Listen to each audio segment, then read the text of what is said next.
اور ایک حدیث میں تو حضور نے یہ فرمایا ہے کہ اس اللہ تعالیٰ 3 اشخاص کی وہ کتنی ہی فریاد کرے ان کی فریاد سنتا ہی نہیں۔ ایک ایسا شخص جو اپنی بیوی کے ہاتھوں نالا ہے، وہ کج خلق ہے یا جو بھی ہے اس کے اندر، یہ سب ہے، روتا رہتا ہے، اس کی شکایت طلاق نہیں دیتا، تو اللہ اس کی بات نہیں سنے گا۔ جب میں نے تمہارے لیے دروازہ کھولا ہوا ہے، کیوں نہیں اسے اختیار کرتے؟ اللہ تعالیٰ جو ہے اس کے لیے بھی ہو سکتا ہے بہتر شکل پیدا کر دے، تمہارے بعد اللہ اسے کوئی بہتر شوہر جو اس کے ساتھ موافقت رکھنے والا ہوا، اللہ اسے عطا کر دے، تمہیں بھی عطا کر دے۔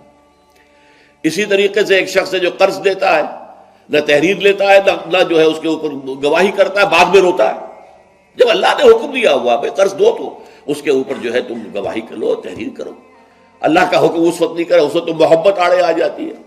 یہ تو بڑی بے مربوطی کی بات ہے کہ میرا بھائی مجھ سے قرض مانگ رہا ہے، دوست قرض مانگ رہا ہے، میں کہوں کہ لکھ کے دو اور اس کے اوپر 2 آدمیوں کے دستخط بھی کرواؤ، لیکن نہیں، اللہ کا حکم ہے۔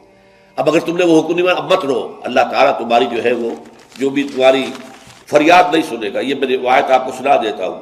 وقد روى شعبة عن فراس من الشعبي عن ابی بردہ عن ابی موسیٰ قال ثلاثة يدعون الله فلا يستجيب لهم۔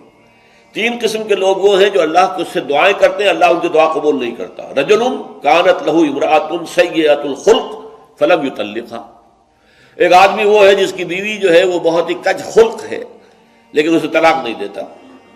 ورجل آتى ماله سفيا وقد قال الله تعالى لا تؤتوا السفهاء اموالكم، اور ایک ایسا انسان جو کہ کسی نادان ناسمجھ کے حوالے اپنا مال کر دیتا ہے، جبکہ اللہ تعالیٰ کا حکم ہے کہ ناسمجھ لوگوں کے حوالے اپنے مال نہ کرو۔ وَرَجُلٌ لَهُ عَلَى رَجُلٍ دَيْنٌ، اور وہ شخص کہ جس کا کوئی قرض کسی کے ذمے ہے، وَلَمْ يَشْهَدْ عَلَيْهِ بِهِ، اس کے اوپر اس نے گواہیاں نہیں کروائی تھی، تو اب روتا ہے تو روئے، اللہ تعالیٰ اس کی دعا نہیں سنے گا۔